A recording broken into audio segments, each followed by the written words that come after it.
All right, guys, welcome back on the podcast. We have the strongest and the prettiest man that I know, Mr. Robert Oberst. Glad to be here. Hey, man, thanks so much for coming on here.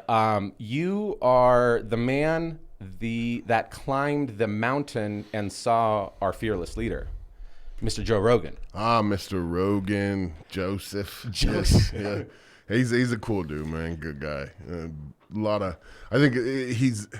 It's crazy his legend, and then when you hang out with him, he's just like any other meathead I've ever been with. You know, he's like wants to talk about sets. He wants to talk about weights. He doesn't want to talk about how cool he is. You know, nobody cool ever wants to talk about that. You know, if you talk to somebody and the first thing they want to do is talk about themselves, you find out pretty quick they're not as cool as you thought. He strikes me and the reason and that's how I found out about you, which I love. I mean, he's such an important part of our lifetime because you get to be exposed to so many different types of people. Yeah, we all owe a great debt to Joe Rogan. Absolutely. Yeah. And you were the person, I want to say 2019, 2020 when you were on the podcast? Gosh, I don't know. It had to have been like 2 years ago, right? Yeah, it was about 2 years ago. Time flies, man. We're setting up. I'm supposed to, as soon as I don't want to talk about the book on here, but I've got a book I'm finishing. And awesome. When it's ready, he wants me to come back on and talk about it. So we're going to do it again. But the thing about Joe, too, is he doesn't placate you. He won't blow smoke up your skirt, you know? So, like, if you've told him you're getting a book done 2 years ago and you still haven't got that freaking book done, he'll be on your ass about it, you know? Really? He'll be like, man, what are you talking about? This should be done, you know? Does he touch base with you? Like, is that what he does? I mean, we text about little things every once in a while. It's, I'm also not a big communicator anyway, but I'm sure he's much less. Yeah, no, I learned from listening to the podcast where they were talking about, let's say, comedians that would go to the store and they would invite their friends over, right? Other people of status. And they were always like, when you're in the back room, you know, don't try to weasel your way into a conversation. Just be cool, be chill, and just treat them as a person. That is it. Right. Well, especially backstage, man. When you're backstage at the Comedy Store, and I was at the Comedy Store every night for, like 5-6 times a week for about 2 years. And I was writing and working and stuff, and it was when I was young in my professional strongman career, and I wanted to branch out. I didn't want to make a living off my back forever, and so I was just busting my ass trying to flex my brain muscle. Went up on stage a couple times, had fun and everything, and I had this crazy experience with Diaz. So my really good friend Steve Simone, who's a comedian, he and we'd get up every single day. I'd go do cardio, and then we'd sit in a random coffee shop and write for like 2 hours every single day. And he and I were really close, and he's very, very close with Joey Diaz. And one night we were in the back at the Comedy Store, and I think I'd gone up that night. I'd gone up and told a story. Yeah, I did. I told a story about being a kid and thinking I was, Scarface when I was just some idiot. But, man, that's a long story. But aside from that, I'm standing there, and there's this group of us. We're all back there. And I was pretty uncomfortable back there at the time, pretty regularly, just because L.A. sucks. L.A., man, it's like, if someone's talking to you, they want something from you. And most people, they like, especially with me, they look at me and they think there's nothing I can get from this person, so I'm just not going to waste my time. Wow. So someone who looks the way I look, you really get cast aside in LA. Like, I could go on and on about that, but cut off sleeves, standing on stage, right? That, and even when I would dress up and wear nice clothes, I still have this face, and I still have my background, and then you set aside all of that because you could still become a famous actor no matter how you look, right? They need people for every role. So aside from all of that, I was still just simply judged on the fact that I wasn't a big actor, you know, like your quality was like, where did your name end up in the title list? Yeah. You know, like, Yeah. it's like, Yeah. it's so freaking ridiculous. And it's this is the grossest feeling, is why I was so happy to get out of LA. But I'm in the back and just standing around a bunch of comedians, and I'm just feeling uncomfortable because there's this one guy who's like, he's trying so hard. Sorry, it's making me weird that you're looking at me. Like, normally when you do a podcast, nobody looks at you. Really? Yeah. I don't know. I've never done eye contact during a podcast, and I'm a big eye contact guy. Like, I stare people in the freaking eye when I talk to them. That's the way I listen. I was like, Yeah. No, it's just the first time for me. I'm good. I always thought like the pros, like they want to treat like the microphones are not there. So I'm like, I'm truly talking to you like you're having beers right now. No, okay. No, I'm good. I won't lose my spot. I'm good. I love it. Go for it. So we're in the back, and there's maybe 5 comedians, and there was one of them was kind of the older head of the group of 5, like, and he had just done like some kind of small special or something, and he just felt like the badass of the group. So anytime anyone would say anything, which is always a joke with comedians, anyone would crack a joke, he would like remind them that he was better than them. He would check them. Yeah. In like some rude way, he'd be like, "Oh, yeah, that's okay." You know, I remember I don't want to say who he said it to, but there was a comedian standing next to me, and he told them that out of their whole career, there was only 2 minutes of comedy they could listen to. Oh. And I couldn't believe it. I couldn't freaking believe it. I'm sitting there, and this guy, like, I'd never heard of this guy. I'd never heard of the guy talking trash. This older gentleman. Yes. And he wasn't even that old. He was the old head of the group that we were standing in. He was like maybe low 40s-ish, you know? Okay. For a comedian, that meant he had put his time in. Yeah. And, but he wasn't like, you know, it wasn't Bill Burr, you know? Right. But, you know, and so it was really bothering me. It was just really bothering me. I got picked on a lot as a kid. And I just, whenever I'm around someone I feel is bullying, my cackles stand up. Like, I'm just like, I turn into that child that felt so cornered. And I'm sitting there and I'm feeling all this stuff, and I'm like, you know, just super uncomfortable. And Joey Diaz walks up, and he's like, you know, he's antisocial, just put it lightly. He's freaking hilarious. Did he christen you with the classic cocksucker? No. Didn't. I don't want to ruin it. We're sitting there, or standing outside in the back, and he kind of steps up to the group area, but doesn't attach himself to the group, you know? He makes himself like in orbit. And he's keeping himself separate, and I see him checking on people, like he's smoking a joint, and he's like looking at people, like checking, like, what's this motherfucker up to, you know? And Steve Simone, he goes, Uncle Joey, and Joey's face completely changes, like, oh, someone I care about, you know, and like gives him a hug, talks to him, and then Steve goes, this is my friend Rob. And I see him, his face changes before he even sees me. Like, he lets that moment go with Steve and turns his head towards me, and he turned back into, you know, the character he was in The Sopranos. Like, he just turns back into that solid face, and he's like, and just gives me a nod, didn't say a word. And I already felt like I don't want anyone here to think I want something from them.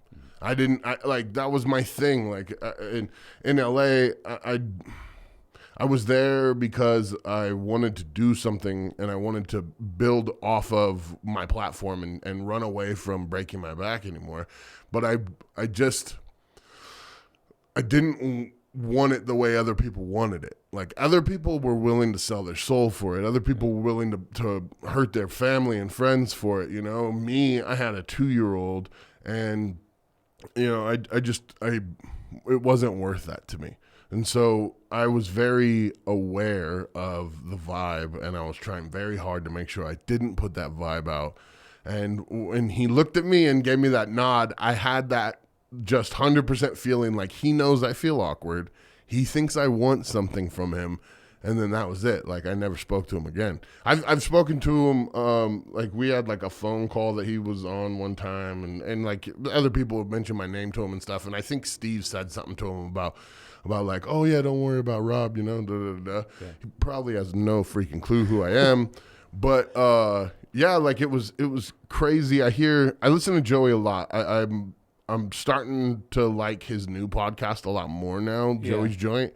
It wasn't the church at first, you know. The church of what's happening now was epic. Yeah. Then he switched to Uncle Joey's Joint, and it was like months and months of I'm sorry, but listening to an old man be a complaining old man. Yeah. And then finally, he hit a switch. And then now, when you listen to his show, if you listen to Uncle Joey's Joint, it's banging again. It's hilarious. It's funny. Like, his life is back. It seems like it took him, you know, a little bit leaving LA and getting through the pandemic and all that stuff to actually find his funny again. But thank goodness, because man, I was bummed out when they got rid of Church of What's Happening Now. Like, I used to listen to that every freaking week, man. What do you think? So I remember hearing about Joey, how he, you know, he was an actor, I think, first, then kind of became a comic. It wasn't clicking with him. And then from everybody who speaks so well of him and actually knows him, they said like one day he came on stage and he was just fired up about something, and he went into this like rant, right? And the crowd goes nuts, and then he found himself, like he found his voice. And I hear about people, especially like, well, I mean, I'll use myself an example. Like I did make like 68 YouTube videos before I finally kind of found my voice. Like, instead of imitating Casey Neistat or imitating all these other content creators. Do you think when he went to the podcast world, that was the same kind of path of travel where he had to like find his voice for this thing? I'm not sure. His podcast footprint is ancient. You know, it's been around for a while. He had a bunch of stuff before the church, you know. So I think from listening to him, and this is me speaking about a stranger, just so everybody knows, like I am nowhere near qualified to tell you how Joey Diaz feels, but let me do it anyway.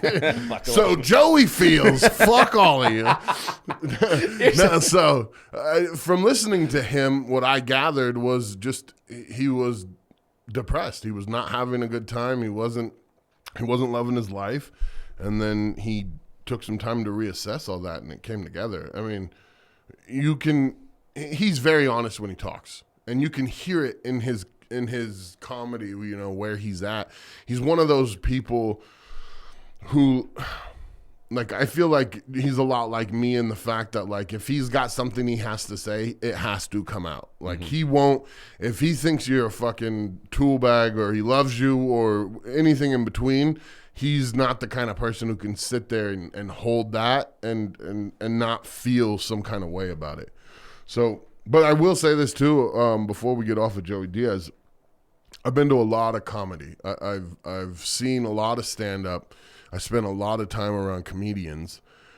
I was lucky enough to be at the store almost every night while Dave Chappelle was preparing for, I think he hosted the Oscars or something. And while he was preparing for that run-in, for months and months, he would just show up at the store. He would just walk in, go up on stage, light up a cigarette, and start talking. And he would sit up there for hours and hours and hours. And it was like, it almost feels disrespectful to say this because I love Richard Pryor so much, but it felt like Richard Pryor was back. Wow. You know, like it was just, he wasn't telling jokes. Yeah. He was just up there talking about life, talking about everything, and then you come to find out, like, oh no, that's a set he's working out, and his set is so fucking real that you can't tell what's worked out, what's not. Like, he's just the fucking man. All that being said, the funniest person I've ever seen in my entire life was Joey Diaz. Really? No joke. 30 minutes of like, I can't catch my fucking breath. Like, he comes out there and just murders. He starts off fast, gets a hold of the crowd and just doesn't let you down. And I'm talking like I saw him, he went up like after Chris D'Elia, and then after him was Rogan, and like there was just, it was a murderous lineup. I think I saw David Spade that night, like just a fucking crew. He stood out far and away, far and away. And it's not like he's gonna have the most complex jokes. It's not like if you're here for late callbacks and you know complex ideas and stuff, like that's not gonna be your favorite. But if you're okay with the dirty humor and you're okay with an old man screaming fuck a lot, he's the funniest man I've ever. It's just so real. Like when he gets up there talking about being in prison for kidnapping somebody and like having a crack rock stuck up his nose and all that shit, like Picking that booger out. yeah, it's like he didn't make it up. You know it. You feel that. I can only imagine his comedy is contagious when you're in the room too, right? I can only imagine the howling that happens when you just kind of like what? I literally had a side cramp. Did you? And that wasn't early in my like audience. I don't know. I had seen a lot of comedy at that point. I had seen a lot of very funny people. To me, if you stretch everyone out and you had to grade them like a teacher, and you had to be consistent, you had to be like, okay, this was complex, so this gets this extra points, and you use great wordplay here, and you didn't use the same word twice, and there's a whole lot that goes into like songwriting and joke writing and all that stuff. If you were to lay it all out and truly grade somebody right now, I think the highest grade is Bill Burr. Wow. But that doesn't mean I laughed the hardest at Bill Burr. It just means when I see the makeup of his act, I can see how much work he put into it. And he's so freaking clever with the way that he makes you argue with yourself in your head. You know, someone who can mess with your own thoughts on your own like constitutions, you know? Like, damn, man, like he made me think I liked masks for a minute. And I was like, damn, man, Bill Burr's right. I want them fucking masks back, you know? Fuck a mask. I'm not saying that. I'm just saying he's smart. He can make you challenge yourself.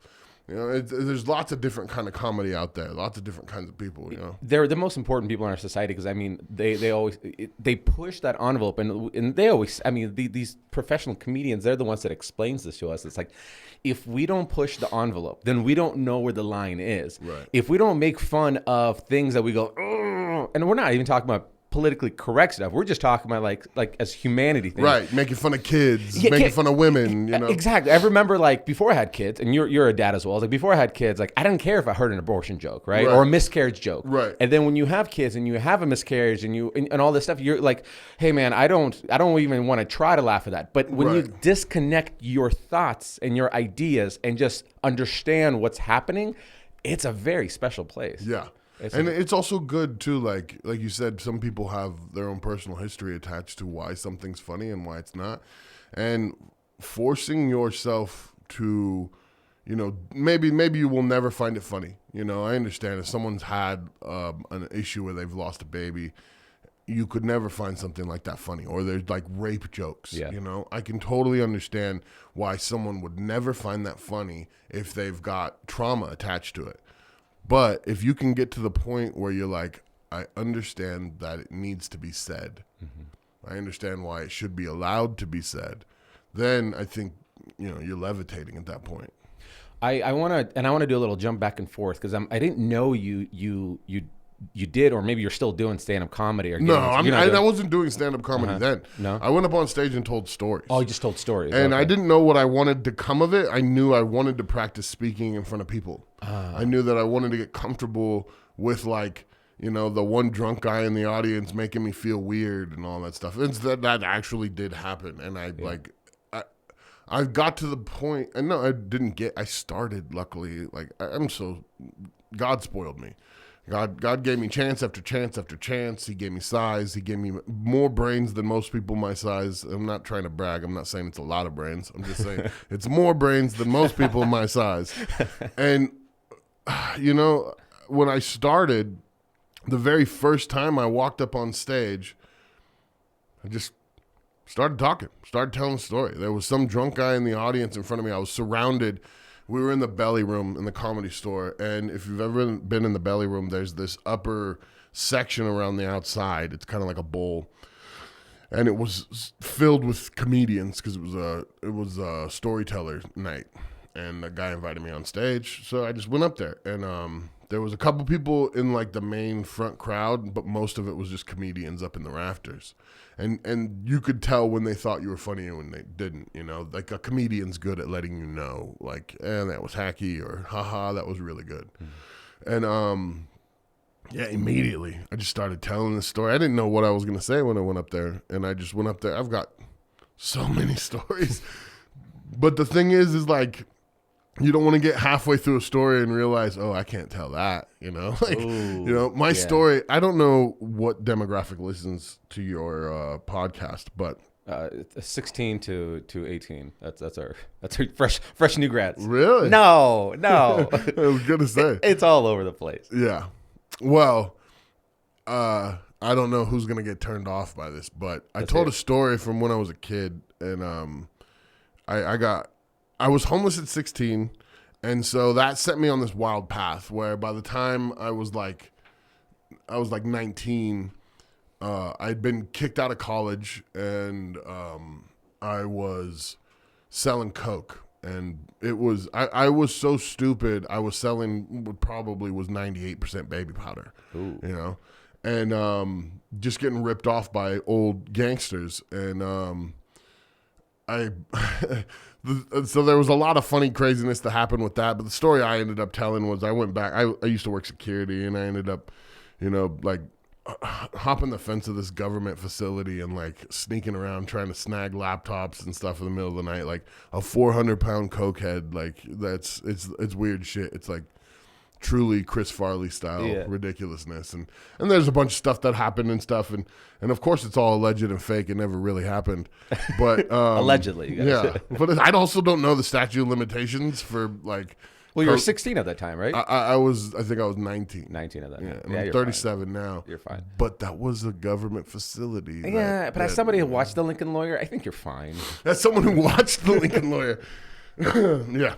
Yeah, well, I feel safe now. So let's talk about the whores and prostitution too. Let's get into it. So you went on stage, not because, and correct me if I'm wrong, you went on stage, what I'm hearing is to exercise this ability to speak in front of people. That's it? Yeah, that's it. For your career? I did not even necessarily for my career. Just because when someone offered it to me, I was afraid. I was like, oh, I got to go up in front of people. And that repulsion and that fear made me be like, oh, you got to do it. That's a special place. Well, that's where I've forced myself to be in life. Like that's whenever, not necessarily, like if I don't feel like putting my hand in a shark's mouth, I don't force myself to do that. Right. It's not like this is a catch-all scenario. But when there's something safe that has growth potential in any way, I'm not saying like I want to be a stand-up comedian. No, I don't think I'll ever dedicate enough to what that takes. So I don't even think that's truly an option in my life. It definitely wasn't why I got on stage. I just had that fear in my gut, and you know, my whole life as a kid, I always ran away from that fear. And so when I became homeless at 16, I started to realize that the universe bends to what you do. The universe bends to how you will, or the universe bends to what you will it to, but the universe also bends to the decisions you make. And a lot of people call that God. A lot of people say that it's just spiritual connection. Doesn't really matter, but what really happens is when you make the right choice, when you make the good choice, immediately the universe shows you like, hey, you're in the right spot. You know, it might be something little. Maybe I'm thinking about tacos and a Taco Bell commercial comes on. Something stupid, whatever. It doesn't matter. Then you run outside and like there's trash on your front porch and you're like, I could walk past that or I could just pick it up. Simple things. Right. Just pick that thing up, and then you just start to find yourself more and more seeing that you're in the right place in the universe where you're supposed to be. Whatever your potential is, whatever your best could be. And I know I'm getting into the weeds here, I was raised by hippies and gypsies, so suck it up for a minute. Dude, you're like the closest to Joey Diaz. Coke, hippies, government facilities. No, there's way more too. But anyways, so in my whole life, I've never felt as good as when I made the right decisions. When I made just simple right choices, and that's not running away from fear. Do the little task that needs done, even though you don't want to. When simple shit that everyone else knows too, like don't hit the fucking snooze button. Right. Like we all know these things. It feels crazy to me to say them, and I'm like, oh my gosh, nobody's gonna relate. Nobody knows. And in my head, I feel that way. But I know everyone knows that fucking feeling. Everyone knows that. Everyone knows if you go warm up your car, come inside and have a big glass of water, start your day off right. Like if you do all the right steps, all of a sudden, like your day goes better. All of a sudden, like, oh man, I made that light. Or, oh man, fucking Chick-fil-A is open today. It's not Sunday. Whatever the fuck it is. Like those things, those little minute details mean nothing. It's that feeling you get that's I'm in the place I'm supposed to be. That comes so much more when you choose the right thing. And to me, in my life, I've chosen to step forward when I'm afraid. And that's gotten me into all kinds of situations and all different things. And that decision right there is probably why I ended up on Rogan. What part of your life do you feel like you got that mentality of that awareness of where you are in the universe and making the proper right decision? What age did that hit? Well, that because that's a lot. That's a whole process. Right. I started trying to make decisions like that when I was 16 and homeless. So there was this old like a mail cart that was abandoned. There's this small airport in Watsonville, California, in Santa Cruz County. It's a really small airport. And it's no commercial flights, no nothing, just a tiny little airport. And outside the fence, there's still to this day, there's this old UPS like post cart. And I used to sleep under that. Almost every single night, unless one of my friends had a couch I could sleep on.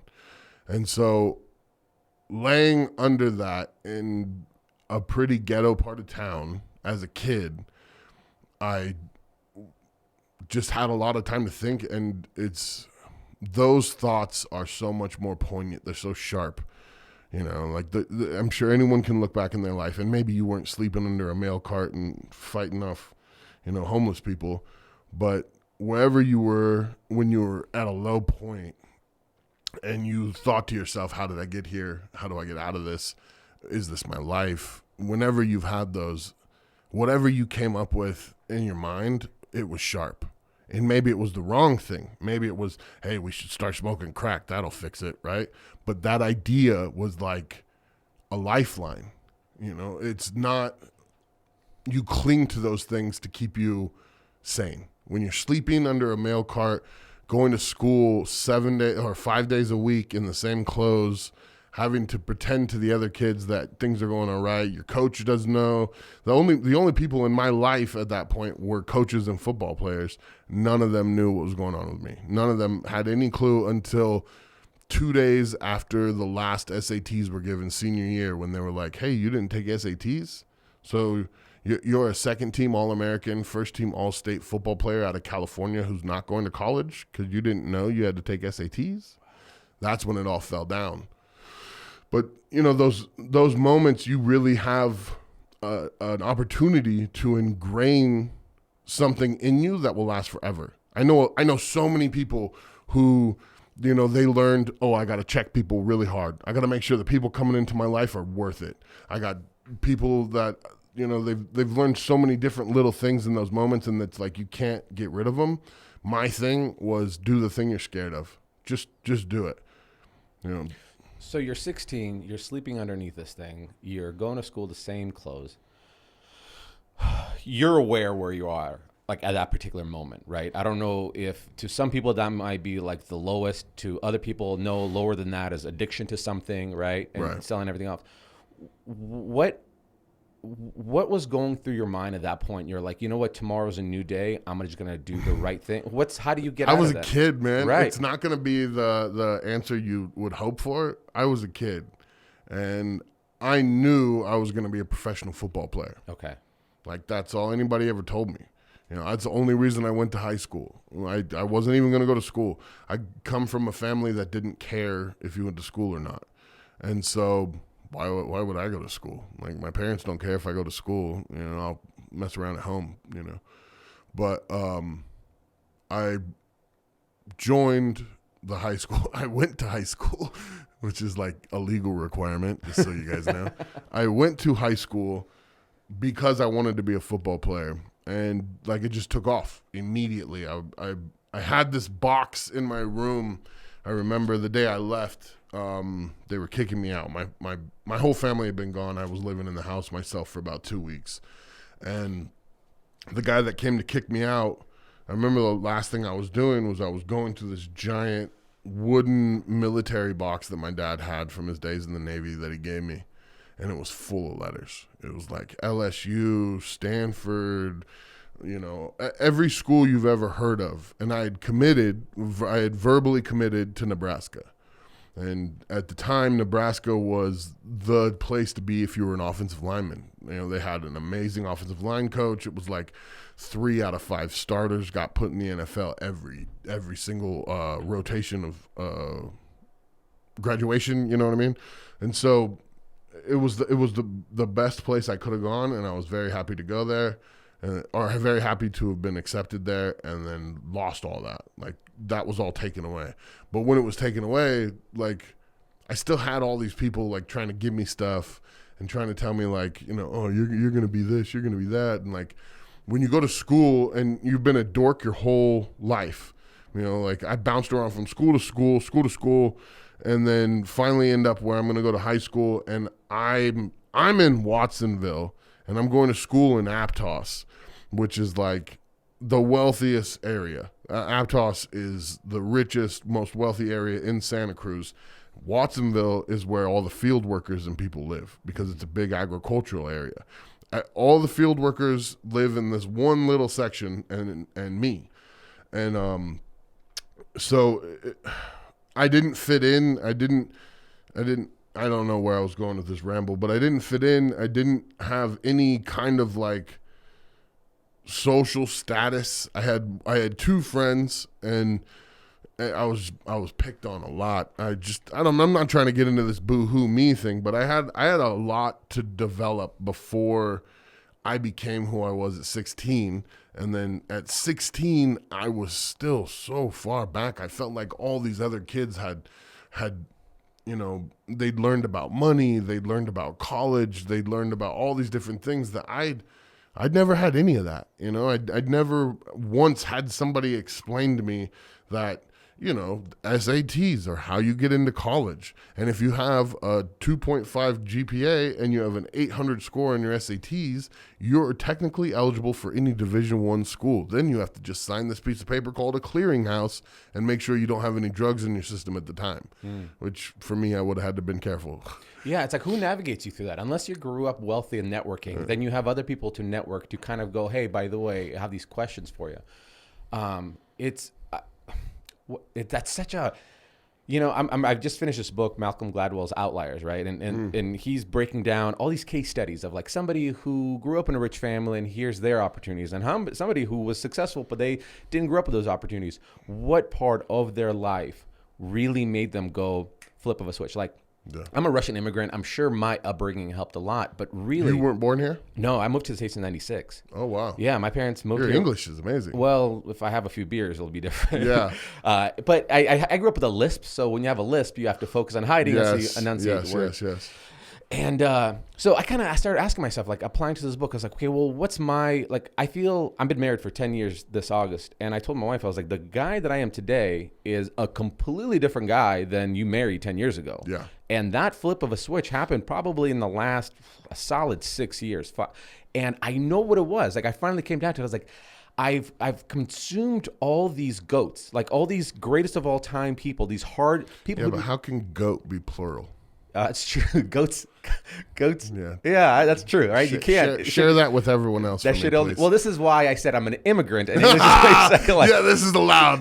this one's for you, Putin. I got a get out of jail card. You definitely do. Plus, you're not the. Everyone says that. You probably, and it's easier for me to talk about like Second Amendment stuff. It's easier for me to talk about anti-communist stuff. It's easier Right. Because I'm like, the hey, buddy, shit that we all think about all the time right now. I was like, hey guys, it's not sexy what Lenin came up with. Yeah. Here's why. Let me tell you some stories about my great grandparents. Oh my gosh. So we need to hear this. well, and it's so much easier to talk about it. You know what I mean? You don't have somebody called you a white supremacist because you're like, no, you don't understand where I came from. Like, yeah. So, you do get a nice little getaway free card. There's nice. And I think I try to be vocal and I try to be, I get a little bit of that if people know me, right? Like if people know me, and I wasn't going to talk about this, but I will.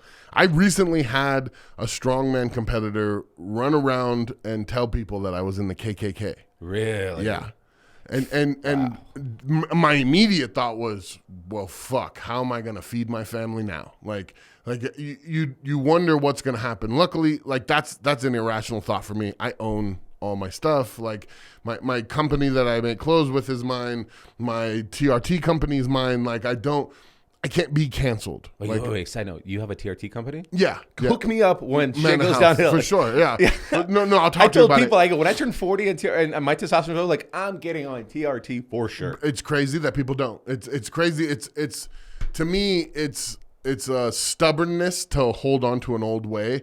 And it's like, you don't want to live your best life. I want to look like Kim Kennedy, dude. Right, exactly. Yeah. Don't you want to feel good and keep your love life flaring, into your 50s and 60s? Anyways. Yeah. So, anyway, KKK. The Back to that. The pointy hats, right? The pointy hats. So, this guy, and again, I'm not going to say this person's name. I do this all the time. I'm not doing this for this person or this show. Yeah. I don't say someone's name unless I want to promote them. I will not say someone's fucking name because that's our power. Like it's everyone in this room builds someone up or breaks them down or anything. When you say someone's fucking name, that's their power.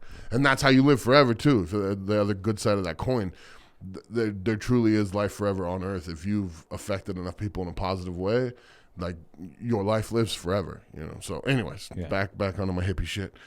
I swear to you, I'm not high right now. No, I love it. Sobering up as we get on this interview.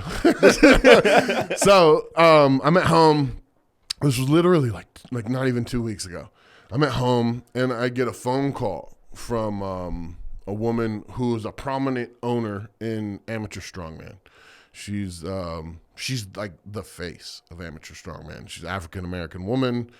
And, I've luckily, thank God, known her for 20 years. And she's like, hey, how's it going? Da, da, da, talking, all this stuff. And I hadn't spoken to her for a little bit. Like, I ain't no amateur, what you calling me for? Like we talk about family stuff, but that's usually text, So I was curious as to what's going on. And she's talking about this person. And she was like, yeah, so... they told me that you were in the KKK and that they actually have a picture of you at a Klan meeting with your hood off. And I was just blown away. You're like, I can't fit in one of those things. The first, no, I got a way better joke than that for it. Go for it. Yeah, but the feeling you get when someone says something like that, it's like you immediately want to defend yourself. Yeah. You want to be like, I've got black friends. And it's like, that's the most racist thing you could say. Yeah. But that's your reaction. That's your reaction. I have 10 siblings. 2 of my sisters are black. And one of my brothers is homosexual. So I've had, one of my brothers is also Mexican. I've had all cultures on me my whole life. I spent every summer growing up. My mom was a midwife, and we used to go stay in El Paso and spend every summer in Juarez birthing babies. I brought probably close to 250 babies into this world in Juarez, Mexico. Not by myself. I was a child. I was all right, standing there smoking a cigar, That's a good one for you. But, she'd said that to me. And so I have this whole cultural background of I'm a fucking gypsy. Like, I don't even feel like I have a culture. I feel like I am me. I'm an American, and that's something truly unique. Is we're all mutts. Even if you're 100% white, or you came here in '96 from Russia, and you still have Putin on your cell phone, huh? Do you know what's even crazier than this? Do you know what's crazy than this? I'm Russian. My wife is 100% Ukrainian. Oh, nice. Yeah. That's not that rare though. My buddy in Ukraine's been dating a Russian girl forever, and you know, it's But he won't marry her, huh? How come? Is it because he's like, because that used to be our land? That's what he was thinking. No. Him, it's because he's a slut and he owns a bunch of like. By the way, we have support Ukraine from Bunker Branding shirts. We do actually. Do you? Yeah, we do. But thank you for connecting me with Bunker Branding. Yeah, nice. Great. But yeah, you're saying you're a mutt. Yeah, so I'm a mutt, and that's the thing about being an American. Once you're an American, you're an American. It's like being in the family. Like, nobody can talk shit about my little brother but my family, right? That's the same thing. If you're an American and you love this country, then yes, let's try and fix it. Talk all the shit you want. Let's come up with something that makes everyone happy, which is never going to happen, but that's the process, right? You earn that right by taking your citizenship or just by being a proper member of society. You know, that's just, it's a given. It's a God-given right. I truly believe in that. Like, God-given rights in our Constitution. We're the only country that believes in God-given rights. Every other country gives you rights. We are born with them here. Yes. So it's to me, that means a lot. And so I just have this long history with this person, and she knows my family. Like, my mom was literally arrested the street. So she lives in St. Louis. The street she lives on, 2 blocks away from it, my mom was arrested marching with Martin Luther King Jr. Oh, wow. And like, her arrest record, they tried to expunge it. We get into the weeds here. We went to court on some other shit because we're fucking wild. And they were like, oh, we can expunge this. And my mom was like, don't you dare take that off my record. Oh, wow. You know? And so, like, I know all these things, and this person knows all these things about me. And, like, I was like, that's crazy. And, like, I told her about the street and, like, showed her pictures and all this stuff. And so she was like, she didn't believe it for a moment. And she's like, that's not Robert. No. Not only that, like, called me immediately and walked away from them, So had the conversation with her, and she's like, yeah, they've told other people, I'm sure. I don't know, da-da-da-da. She was like, don't get angry.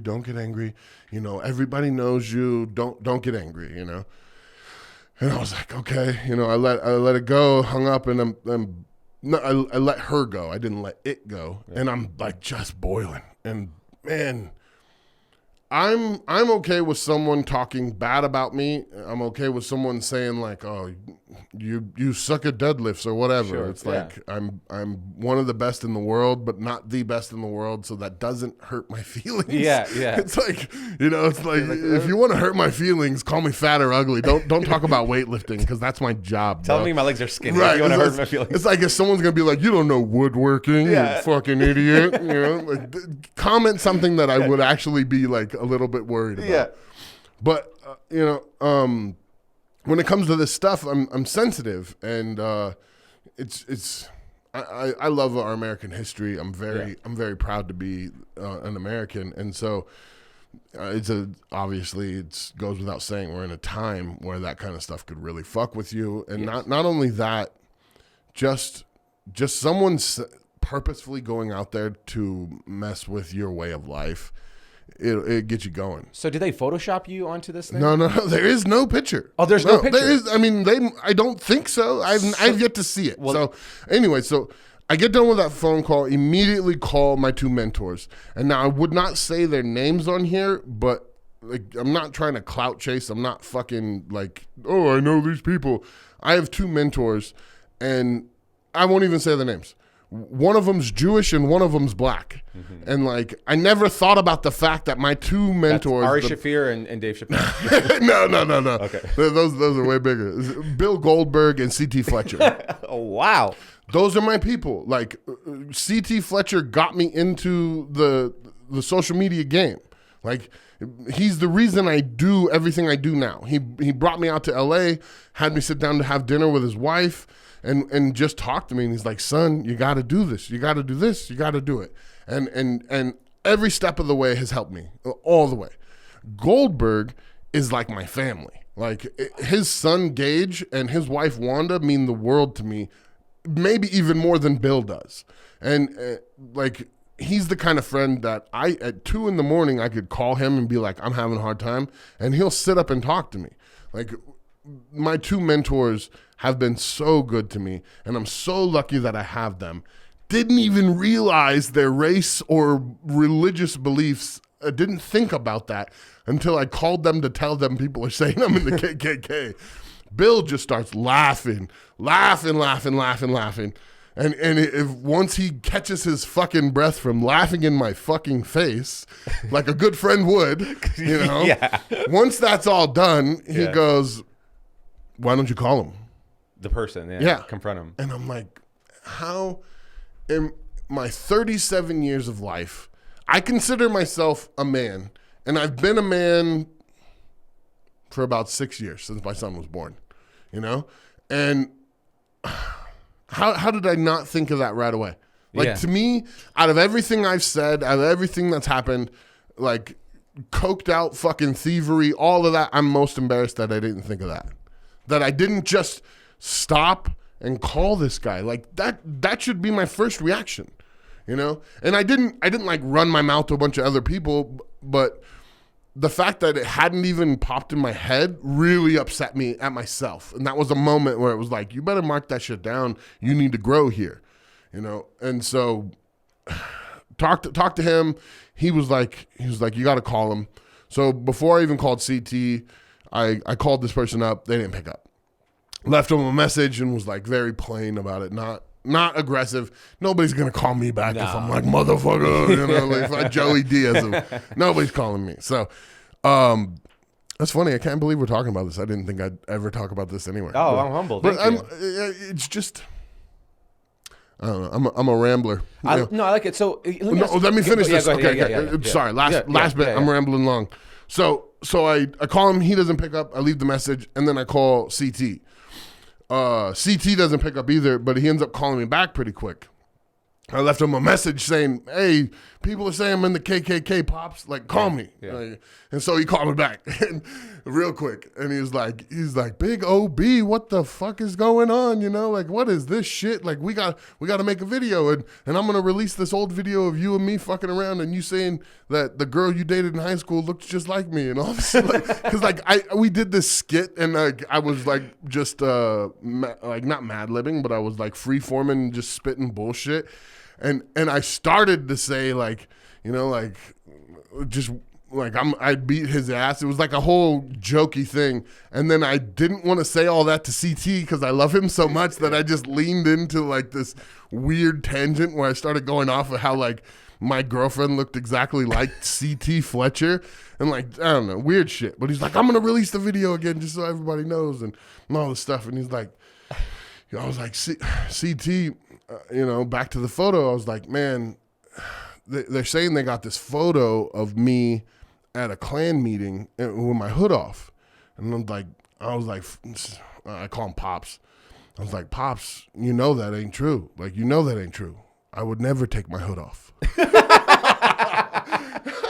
And he cracked up. He cracked up so good. Oh, man. But that was it, man. Treated like the Mandalorian. Yeah. So, okay, let me ask you this. So when people look, and this is complete stereotypes, like they look at a big guy there's always these like impressions of them, like, well, they're always, you know, they have no problem standing up to bullies. They you know, sticks and stones don't break their bones. You know what I mean? Like words can't hurt them. So, and then I remember pairing that concept with, I remember David Goggins' book, Can't Hurt Me, and he was talking about the idea of like being uncommon. He's lying though.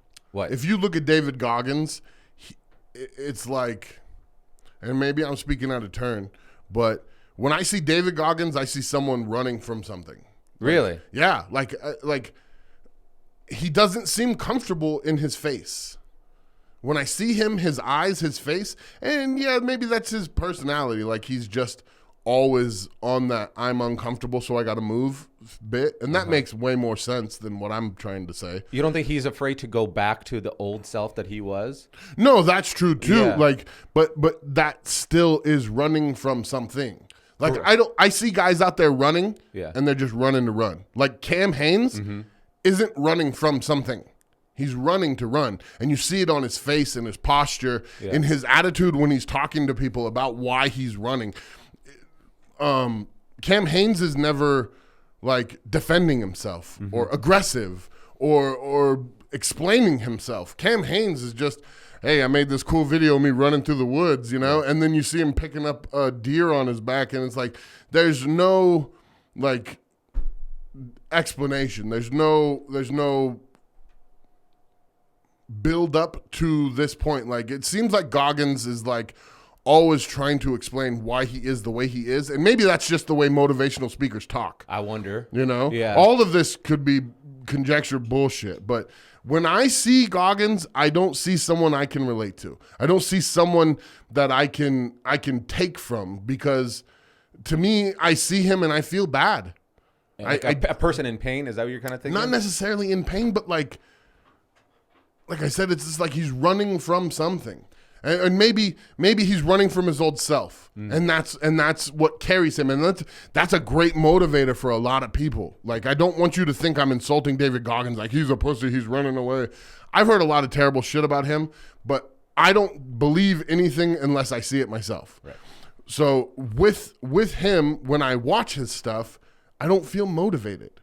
I don't feel like, man, I should go kill it. Like, you know, when I watch him, I see in his face, like, I don't even want to say it. I see someone who's running from something. And it would make sense if he describes what he's doing as like, I'm running from my older self, or like, you know, whatever that breaks down into explaining it. It doesn't have to be as, I can be right and not be as harsh as I'm sounding. Like it sounds like I'm saying like, oh, this pussy's running away from something. Sure. Like that guy served our country like in the most elite levels. He is a savage beyond savage. He's not scared of anyone. I'm not saying that.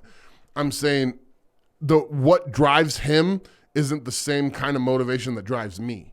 What drives him, I would be surprised if Cam Hanes listened to him. Interesting. So, I mean, with me, I work out every single day to make sure that I don't go back to my thoughts of myself, right? I don't like.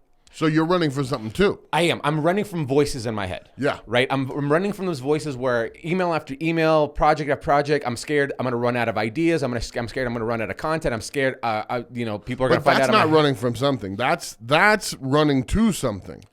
That's running towards being better, right? Right. But see, our words are very important. Yeah. When you explain that, you explain two sides of your coin. You explain that you're running to these things that, like, being afraid of not having content doesn't it just, that's how you look at it. What you need to create the content, so you need to move forward and think of what to make, think of what to build, think of what to say on the podcast. Let's come up with a new creative twist. That's towards things. That's I need to build, I need to grow, I need to expand, I need to be better. That's that self-doubt, that imposter syndrome, that I relate to that completely. 100%. But when someone says, I used to suck, so every day I work out because I'm scared I'm going to turn into that guy that sucked. That's running from something, huh? That, to me, that's where I disconnect. And like, I've been through so much weird little shit in my life where like I can go off on a tangent. Obviously, you see in this. I love it. Like I can go off on a tangent in my mind too. Like, so when I watch David Goggins, sometimes I go off in this tangent that's not productive for me, and it probably has nothing to do with him. Like. Maybe he has no clue what the hell I'm talking about if we're to even hear this, and has no relatability whatsoever. But if I perceive it, then to me it's true. You know what I mean? Yeah. Like you as a person were a whole different person 20 minutes ago before you told me you moved here from Russia in 96. It was 96, right? You thought I was white supremacist too? Yeah, for sure. Okay. I thought we were going to go to the Klan meeting together. I brought an extra hood. So, that's a whole different cultural background. Yeah. From someone who grew up in Idaho to someone who grew up in Russia and came here, it's a whole different thing. And the only things I've thought of so far in the 4 seconds I've had to think of it are the positives of like, oh, you really respect what we have here. You really understand, like, yes. You know what I mean? As a Russian person, having the Constitution on your arm, I mean, it's right. But that's the only piece of paper that's like that, Right, like, right. I totally believe in that. My mom asked me. She goes, because I grew up in a very religious community and anti-tattoos. And my mom, I remember she asked me just last year. She never brought up anything about tattoos, but she asked me. She goes, "Do your tattoos even mean anything to you?" And I was like, "Yeah, Mom. There's a lot of meaning behind them." And I was like, "For example, I have the We the People here." And she goes, "Why is that so important?" And I go, "Does your mom live here?" Yeah, they're in Seattle. I grew up in Seattle, and I was like, you don't understand. Like, it's weird. Like, there's immigrants who are like my in-laws who, when they moved here, they go, we're going to be so enrooted in this culture. We're going to work the jobs that people work here. We have opportunity to start the businesses. We're making money. We're growing. Become an American. I don't care who my kids marry. I don't care who they're hanging out with. Right. We're here. Yeah, a real American. And then there's people, and this happens on every nationality, whether it's Chinese, Korean, Russian. What they do is they come here, and this is more on the older. They stay in their community. Right. They move into a community where it's all Russians. Yes. They only eat Russian food and go to the Russian store to buy the Russian They reap all the benefits, but they don't put anything back into the community. Right. They're not part of the salad, the mixing pot. They also never really get the full benefit of being American either. No, they don't. They don't. As a kid, and I actually was visiting Seattle 2 weeks ago, and I told this to my dad for the first time, because you got to understand, like, relationships between parents and in Slavic communities, they're not close. They're not. Kids are supposed to be seen, not heard. And Eastern Europe, baby. Eastern Europe, blood in, blood out. And I remember telling my dad just 2 weeks ago, for the first time ever, I said, one thing I wish you raised us differently, that I regret you did. And keep in mind, I've been disowned and all this stuff. Like, I have my own childish trauma that I bring. But I go, I wish you never discouraged us from dating Americans and hanging out with Americans, even though we're living here. Because to me, the way my brain worked is, and my wife helped me, she's a very smart person. She helped me understand myself. She goes, you're a loyalist. So meaning my perspective is always, you don't slap the hand that feeds you. So when we moved to the States, we moved for 2 reasons. My middle brother was born with development delay. So he was born with underinflated lung. I was his guardian for a very long time. And then my oldest brother was just about to go into every kid in Russia 18, just like Israel. You have to serve military, right? And at that time, they were in Afghanistan, right? And so my parents kind of did this whole thing like, well, we got to move here for those 2 reasons. And we did. And my dad got to start a business. But the truth is if you came for those 2 reasons, there was a lot more behind it too. Like, there's a lot more benefits than just that. Well, the benefits for sure. We came for those reasons. But the thing is, my dad still doesn't consider this his home. He said that. Oh, no. He goes back to Russia every for like a month or 2 at a time. I know that feeling, man. That's such an uncomfortable feeling. It's an uncomfortable feeling. And listen, I don't want to, like, because my dad and I are good. Like, we have a lot of bad spots. It's like a wave. Right. But and it's like a lot of He's the one who handed down the hood to you, right? Like, he gave you Well, the let's not do hoods, right? Oh. Let's not do the hoods. Okay. No hoods. We'll talk about it once we turn the cameras off, right? So yeah. yeah. Stalin was the man. I think food has a lot of no, but it's like it was wild to have this. Like, so there are people in this country who they come here, they have all the benefits. It's like, we moved here, we got on Social Security, right? Or sorry, on welfare, and we use welfare just like it was intended to be, a crutch, right? You get your feet up, and so we got off of it. My dad worked 2 jobs, worked in a chop shop, and did stucco construction. A true chop shop. A true chop shop. We had multiple cars. Well, not chop shop in the true meaning, like they took a stolen car and then pieced it out. So it wasn't a chop shop. It was an auto shop. It was an auto. They bought the cars that were wrecked in salvage yards. Oh, nice. And then they would weld them together and put pieces together. That's cool. That's on that perspective. And so and then I look back at it, and so that's why I had this conversation. I was like, and it's funny because my brother's been since divorced and remarried an American girl. He married a Russian girl the first time and then married American. And she's the greatest girl in the world. Yeah. And I just remember telling my dad, I was like, I just wish you never did that, because I think it. Because now I'm stuck with this Ukrainian chick. I didn't know I had options. I could have married a American chick. Yeah. But no, but there's also, going back to the opportunities that we're talking about. I was, again, finishing this book, I was thinking, it was actually a scary feeling, like when you were like, imagine if you didn't have your son, or imagine if you didn't have these opportunities, or you didn't meet those people. I had this thought. I was like, if we never moved to the States in '96, my life would be very, very different in a very negative way. Oh my gosh! How old are you right now? I'll be 34 next month. So Like, I think you'd have been. I don't know exactly the rules, but you'd be forced in right now, right? Like you know better than me. Right? They'd kind of like take your fucking gun, put your fucking boots on. I feel like I started this podcast going, oh yeah, I'm Russian, I can never be canceled, and then I would go, Robert's like, watch this. Yeah, baby. Robert's like, remember all that stuff you said yesterday? I say that's the thing is I feel uncancelable now. There's certain things I won't do because I just don't morally agree with them. Yeah.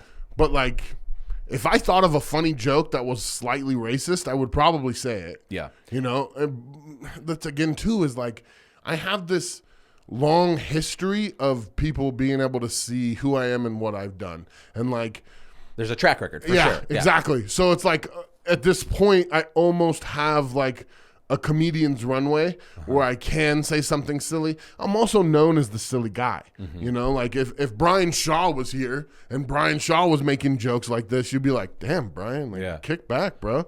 but I'm not that guy. I'm known as the silly guy too. So to me, I used to be very afraid of it. Then I realized how shadow banned I am on social media. And I'm not afraid of being canceled now. They're already taking as much of my money, as much of my growth, as much as my footprint that they can take away from me legally right now.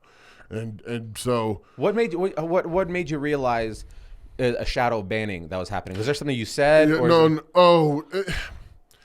I think mostly the shadow ban comes from the fact that I'm friends with Donald Trump Jr. Mm-hmm. I'm friends with Joe Rogan.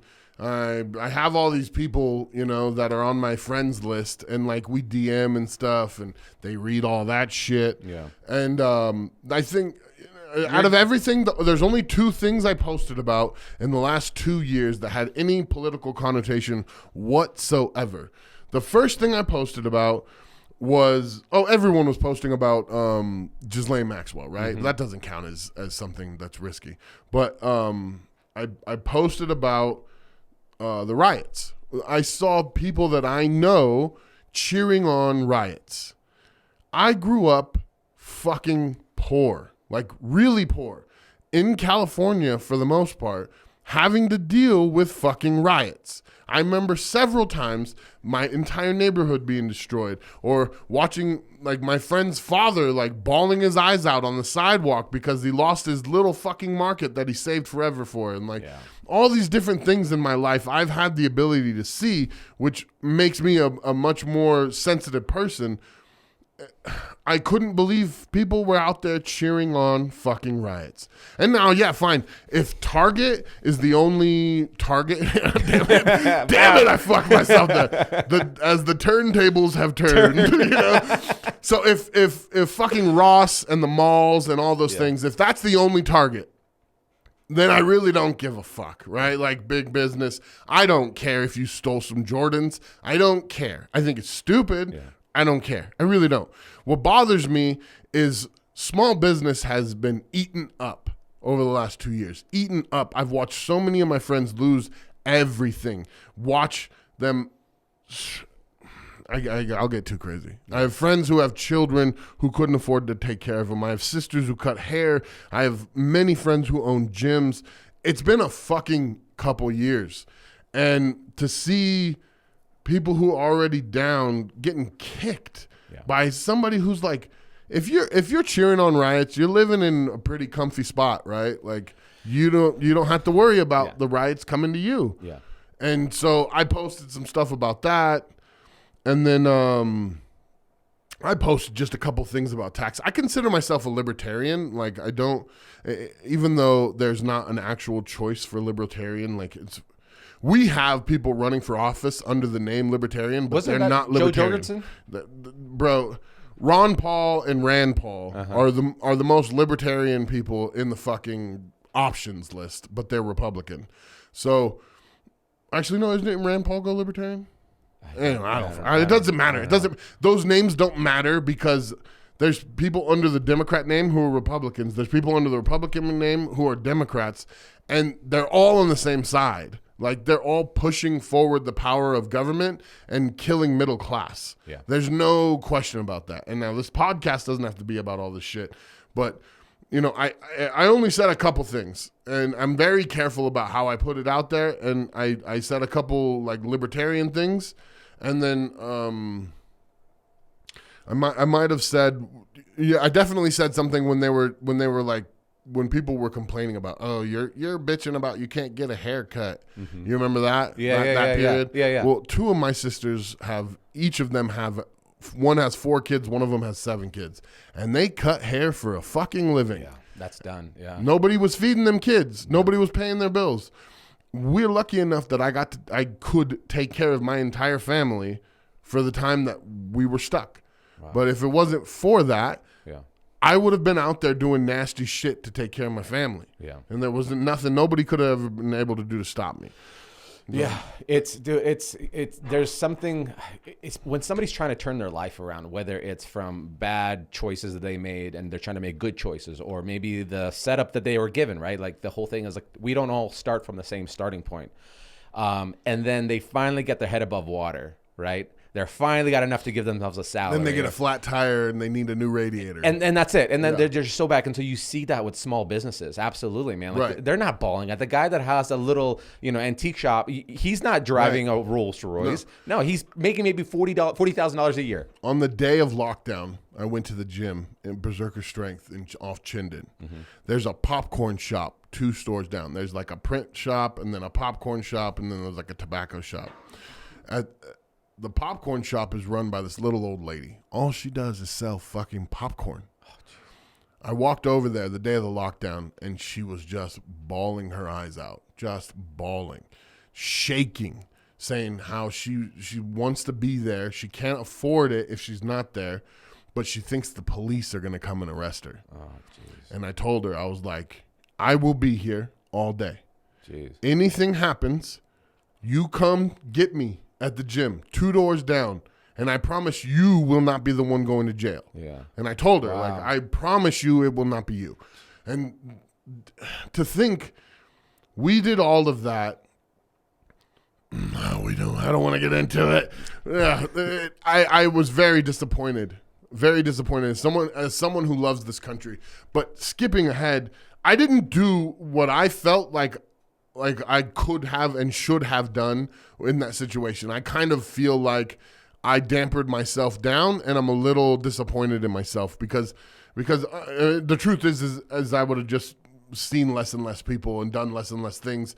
The more shadow banned you are, the less people see it anyways. But, but that's why I got shadow banned, and people often think I'm lying about shadow banning, and so I started recording when I would catch it.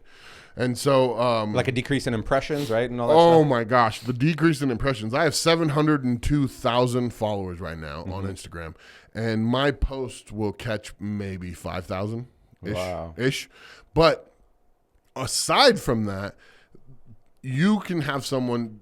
Does he follow me? Nod your head if you're concerned for your life. Open Instagram and search my name, Robert Oberst. Is this your way of getting Kyle to follow you? No. Click follow. No. Okay, there's one follower for me. I got to use that strategy. And so, how do you spell your O-B-U. O-B-E-R-S-T.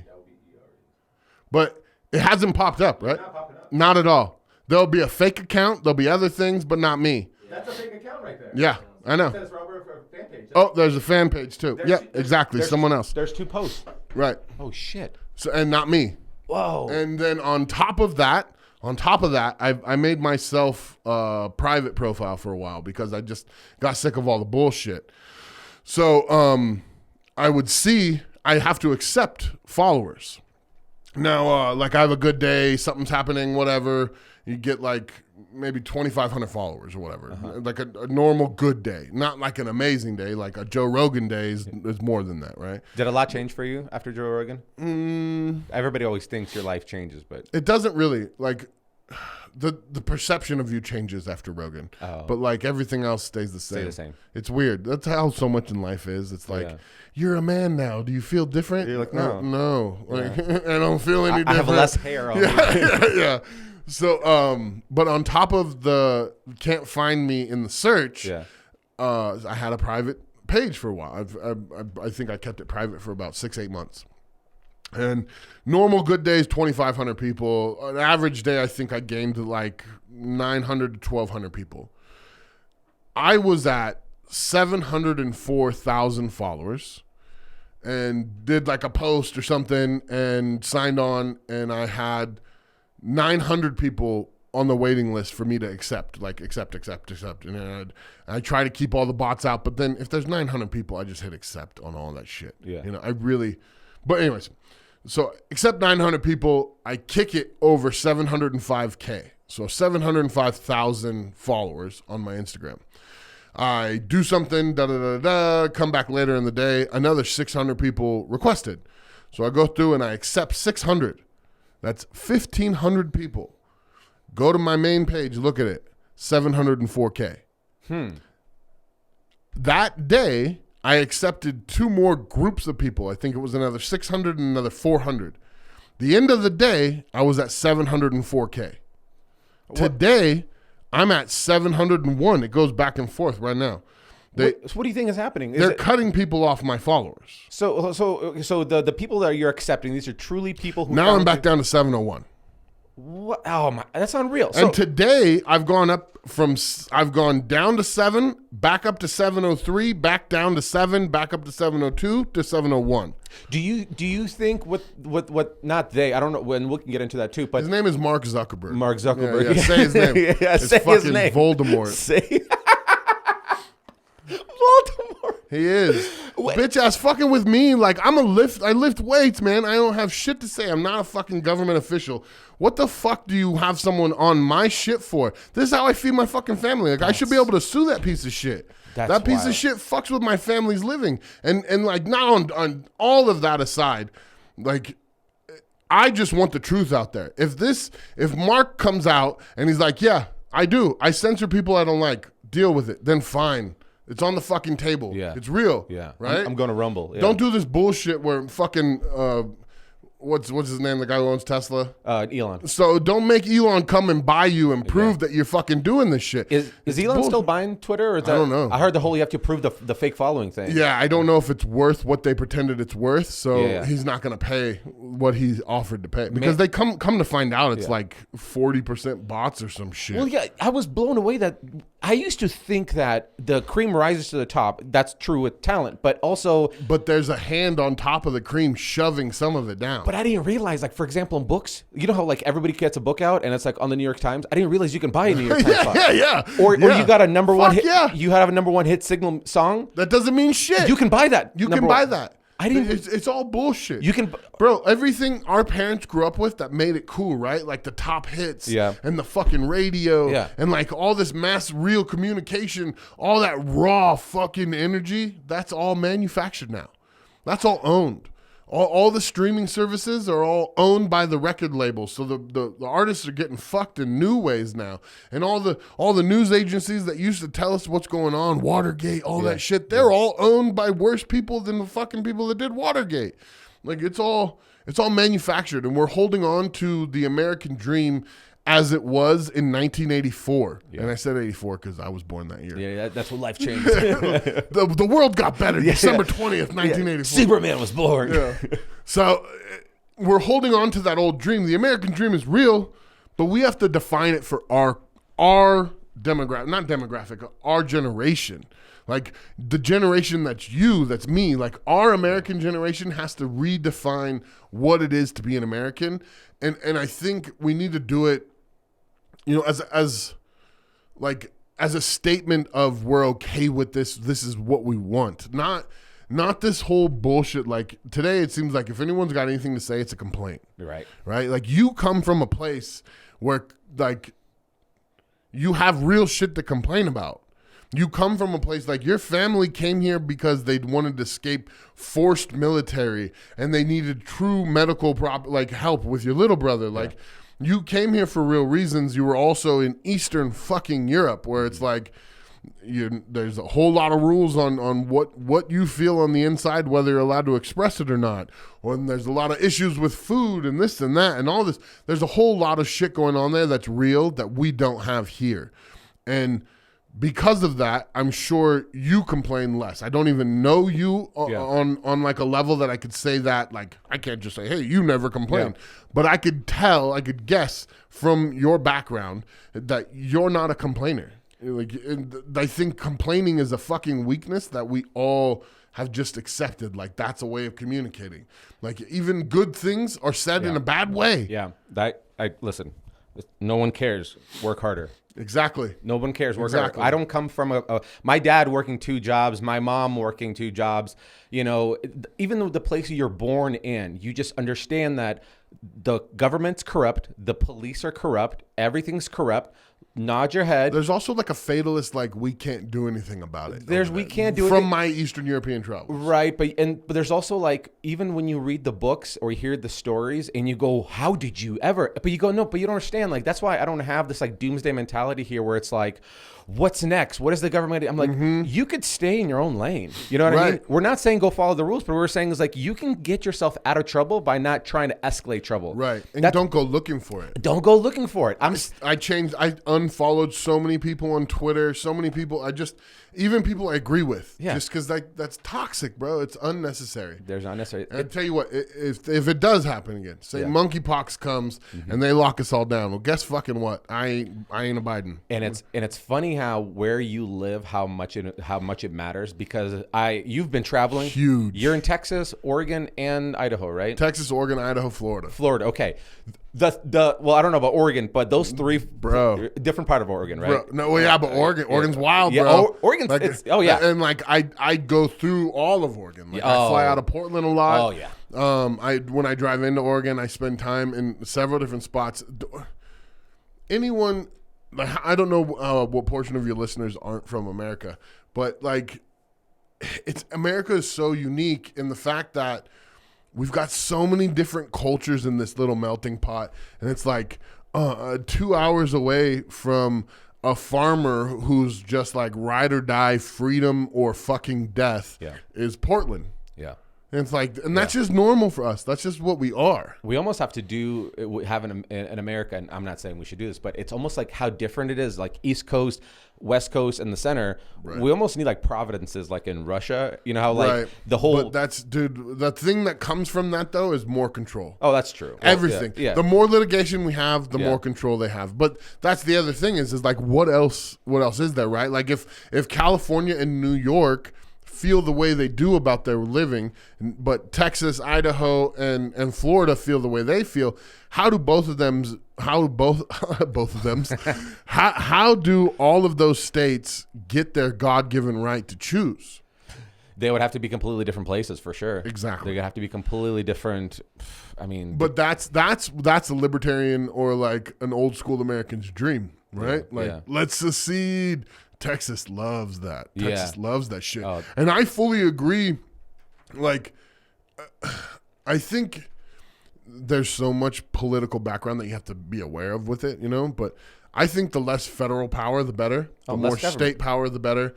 Less government and more separate. And now I don't know if that means ultimately we're going to go to war with fucking Oregon, right? Like Idaho will for sure win. Come on. Yeah, ain't nobody coming out this way. Yeah. But you know, I'm ride or die, freedom over everything. Listen, man, it's so true. I mean, how it felt here versus Seattle, like I'm like life continued on. Apart from you putting a mask on in a place, like it felt fine. Right. You go to the park, nobody's wearing a mask, you know? So it's really important where you live. I want to touch base on how you got into being a world's strongest man. Oh, I thought you were going to ask about my sex tape leak. How did they make it look so clear on camera? No, see, you have to have a 4K camera. 4K. And my mom was really shaky while she was holding the video. You know, so I'm sorry that it didn't quite reach my cinematic hopes, but she's a beginner. She's learned. Don't worry. My mom's We my videographer. Locked her in the basement for it. Punished her. You know? I'm going places, Mom. So I know you played football for a little bit, and then long time. time played football, and I was only in sports, man. I was an athlete, and I had no backup plan.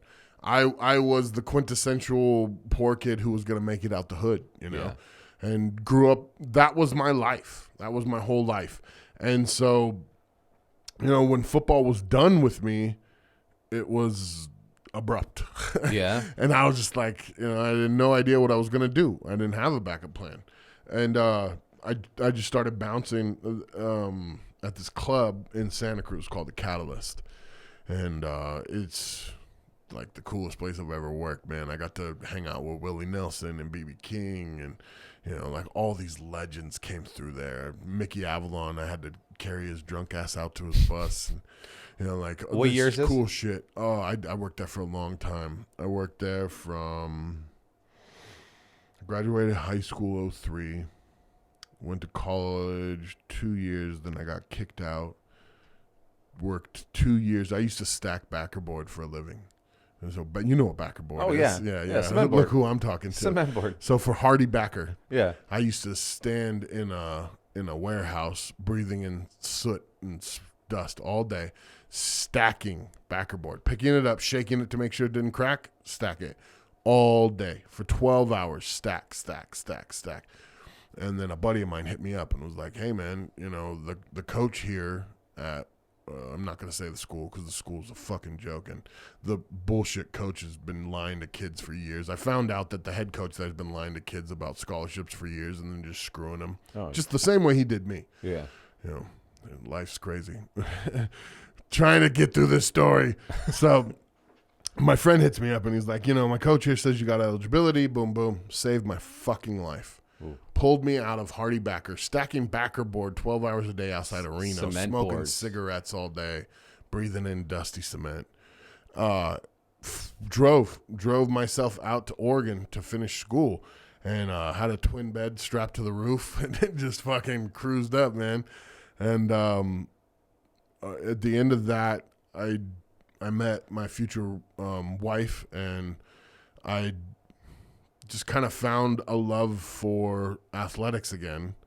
And I decided I was going to be a high school football coach. Went back to Santa Cruz, California, was coaching at my old high school, and I was bouncing and just trying to figure out what I want to do. I have a lot of football connections. And so, like, even before I was a strongman, they were like, oh, you want to go coach at Fresno State? You want to get a job at LSU? Like, I had like assistant coaching where it was like, you go earn your education, you know. And you know, I was working as a bouncer, and a friend of mine that worked there, I had played JUCO ball with, and he was obsessed with strongman, like freaking obsessed.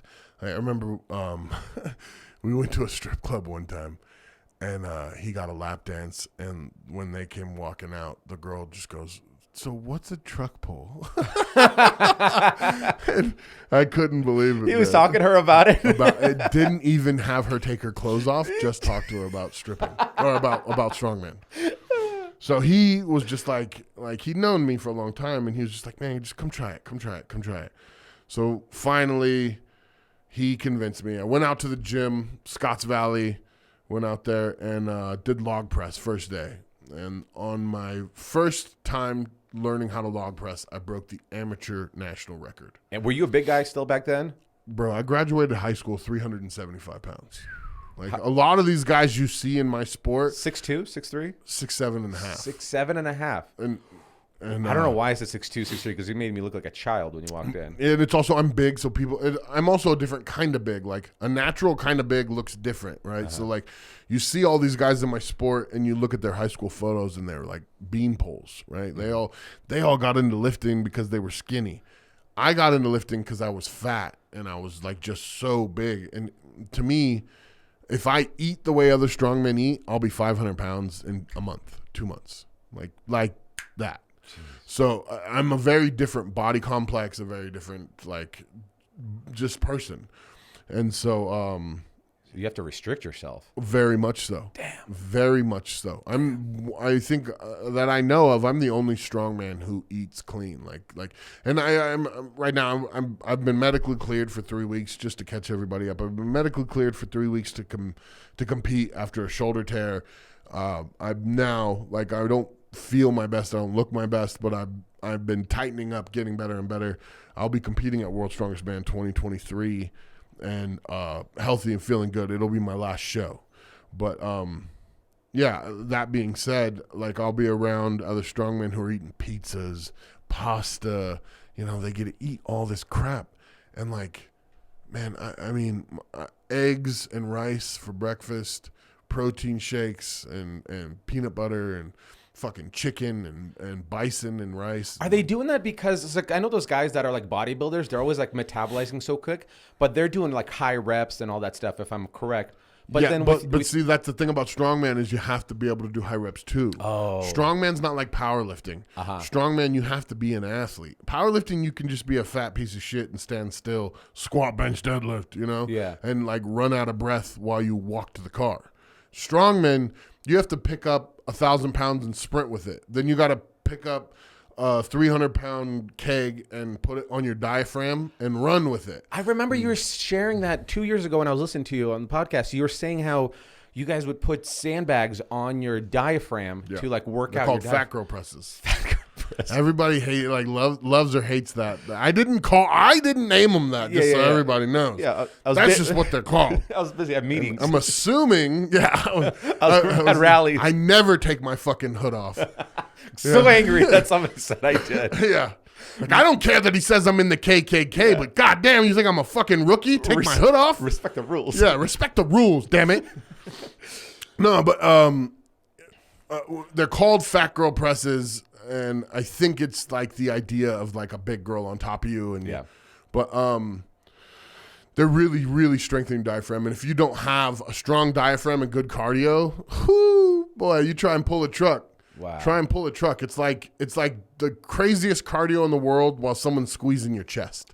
What is it was it 70,000 pounds? The pounds don't matter. They don't matter. It don't matter. And what matters is the size of the tire and how heavy and hard the tire is. Are they fire trucks? Is that what it was? Depends. Depends. But check this out. A plane weighs twice as much as a truck, but a plane is easier to pull because a plane's got little hard tires. Oh. And once you get that tire rolling, it's momentum, right? Grows. Oh, interesting. So however hard it is to get the rotation of the tire going is how hard it is to pull it. So a couple years ago, we pulled 2 monster trucks tied together. They tied 2 of them together because they're so light that the number doesn't look cool. But a monster truck may be a fourth of the weight of a fucking fire truck, right? But it's got big old monster tires on it.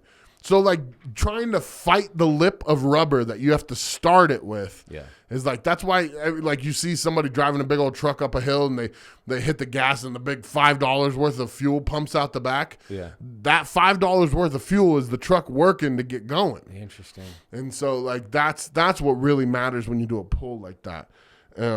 There's nothing like that cardio though. You try and get a fat boy out there to do that cardio, you're gonna see what he had for lunch. So what are you at right now, weight wise?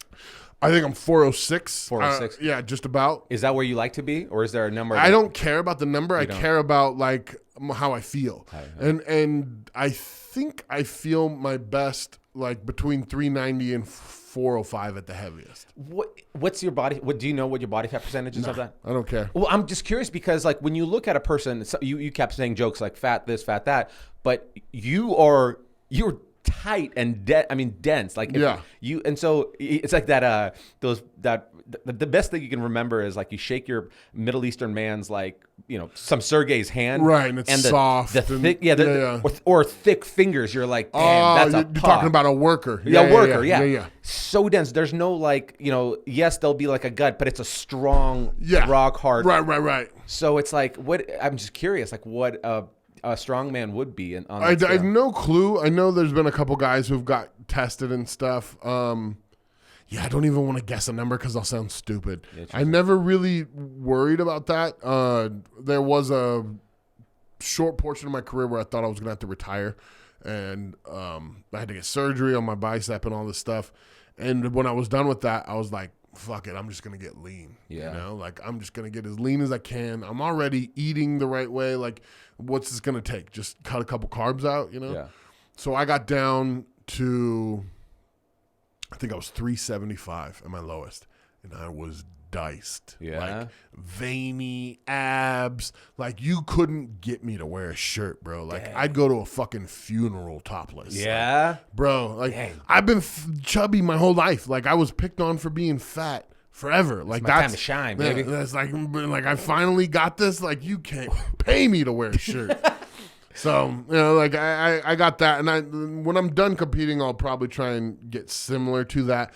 But I ultimately, once competition's over, I want quality of life, and that blends between being healthy enough to run around and feel good, but also like, yeah, having pancakes for breakfast with the kids sometimes and stuff like that. There's a healthy mix.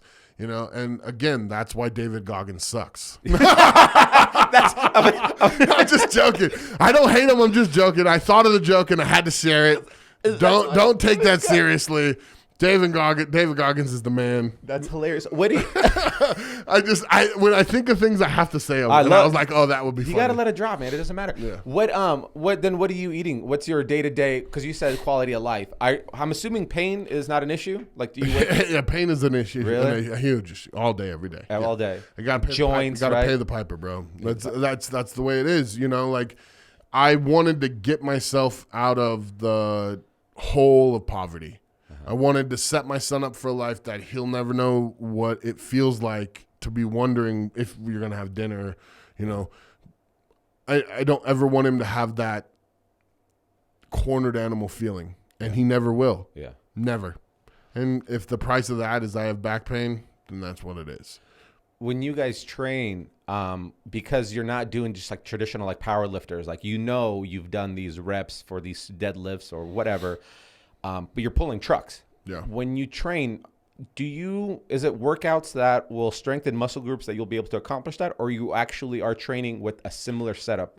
It's both. Both. So like that's the deal is you wanna be structurally sound, but you also don't want, like we lift weird shit, you know, like pick up a car and run with it. You don't want the first time you pick up a car and run with it to be on camera with national TV, you know. So you want to be prepared. But there's a lot of structure that comes down to it. Now, I just thought of something I've never shared before. If I was not me, and I heard someone else say this, I would call bullshit. And I don't know why I'm sharing it, but I just thought of it, and because I thought of it, I'm going to share it. Mm-hmm. My best shape I'd ever been in. No, I just said everything I said, and I meant it. But my best shape I'd ever been in was Worlds when we went to the Philippines. Okay. And when we went to the Philippines, I was walking/sprinting hills 7 days a week. I would walk this. I lived in LA. I would walk about 2 miles. Then I'd sit in a park for about 20 minutes. Then to get home, there was this really, really big hill. It was maybe 250 yards of like a steep LA hill. And I would sprint that thing. And then it was another like 300 yards flat to the house. And then I'd walk the rest of the way home. And I did that every single fucking day. Every day, no matter what. But at that time, I didn't have a lot of the equipment I needed. I was like in LA, like there was some equipment. But like I did a lot of workouts in an apartment gym, in like this tiny little apartment gym in the middle of the night. And that's the best I'd ever done. Really? It's the best I'd ever done. And, With almost nothing. Almost nothing. But it was, there's a lot that go into that factoring, right? Like making the decision, like I said earlier, to get up and go. Okay. The universe is like already open arms. Like, what do you need? You know what I mean? Like, oh, you got up early. You've got a 2-year-old and you went to bed late and got up early. Well, what do you need? Yeah. That's how the universe responds. At least in my case, and in almost anyone else's case that I've ever been around. Then on top of that, I thrive in chaos. I thrive in wildness. And there was a lot going on with that Worlds where it was just fucking wild. Like I was buying a new place. I was in the middle of a divorce. I had literally, I don't remember, it was 4 or 5 days ish before I flew out to the Philippines. I wrecked my truck on the highway in between Houston and San Antonio, and I flipped it so hard that the roof of the truck never touched the ground. I hit the driver's side door on the grass hill, Flew through it. flipped completely around without touching the roof, landed back on the tires. Well, got up, I had like glass in my neck and my arms, blood everywhere, whiplash, crazy shit. And I never even told anybody about that.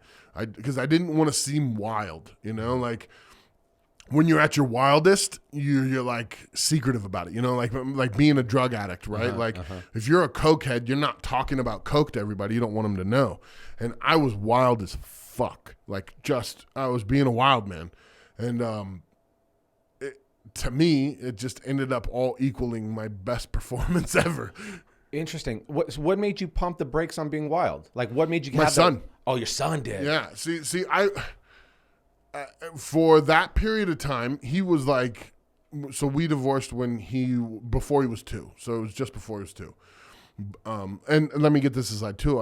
I am one of the only people that have this story that it's like it got better when we split. And not only did it get better, we're a team now. His mom and I, we're close friends, very close friends. Awesome. We talk all the time. We have no combativeness. We have shared custody. We both care about him more than anything in the world. He feels loved like crazy. It's a Cinderella story that like I don't know anyone else who has. And whenever I talk about divorce and all that kind of stuff, I have to give credit where credit's due. His mama's a badass. Yeah. And when you pick a good woman, even if things don't work out, that woman's still going to care about your child's welfare. You want to make sure that you're not just, with someone who's going to take advantage of that or going to hurt you on purpose. Like when there's a split, there's a lot of hurt feelings, and it's hard not to try and burn the other one to make yourself feel better. We got so lucky that to both of us, he was our world, that like we just started figuring it out, and now we're really close, and him and I are really, really close. Let me ask you this. What, by the way, you're a hell of a dad. I saw it was such a sweet moment. You were at a Granger Smith concert, and he came out and gave your son his guitar pick. Yeah. I was like, man, Granger's a good guy. And you were just like on stage, like you're right behind the curtain. I was like, that is such a sweet, like, power dad move. Well, that's one of the things, like. By the way, I flexed. My kids know who you are, and I wanted to open this podcast. This is the funniest thing about Preston plays. Come on, tell it, dude. You are the only person that I could think of that has affected every person in my life because the way we consume content. I was like, right. Listen to Rogan, boom, he's on Rogan. Then my kids and I are watching Demolition Ranch, boom, there's Robert and the Reaper on Demo. Right. Then it's like Preston Styles, boom, here's Robert breaking down a box or shooting something. I like being diverse. And it was natural to me. To me, I'm interested in a lot of different things, right? Like most guys I hunt with are into classical piano. Mm-hmm. And me, I grew up playing it, and most guys that I lift with aren't into poetry. Or like most meatheads don't want to cook. They want like the food cooked for them and just different things. Yeah. And I grew up with a great family. I had a mom that made me believe that I could be anything I wanted. So every time I wanted to do something, I just never hesitated. I believed in it. I was chubby my whole life, picked on my whole life, and I still had confidence. Huh. My mom did such a bang up job just making me feel like I could do anything. And that's the only reason I am here today. If it wasn't for that, I'd be dead. I had a hit put out on me for, I don't know, like the tiniest amount of coke. And it's like one of these like low end hits where it's like nobody in the fucking mafia was called, right? But there was a guy who literally put a hit out on me because of some fucking coke shit. And was it because they found out half of it was baby powder? No, because I was a kid and I didn't understand the game. And the guy that I was working with, it was funny as we knew each other from church. And the guy that I was working with, he was just snorting it all and like not selling it. He had rich parents. Like, so he was used to being able to have his parents figure it out. And that's what ended up happening is like this guy put a hit out on me and I told him, I'm like, motherfucker, like you better figure this shit out because every time a car comes cruising up, I'm bracing to get shot. Yeah. And so, you know, I don't know if he like called his parents or what, like, but he ended up getting the money, I'm pretty sure, from his parents and then paying the guy back. But like, I remember looking at my text. No, it wasn't even text back then. I remember seeing, like, it was in words. Like, I don't remember where I saw it, but it was in words.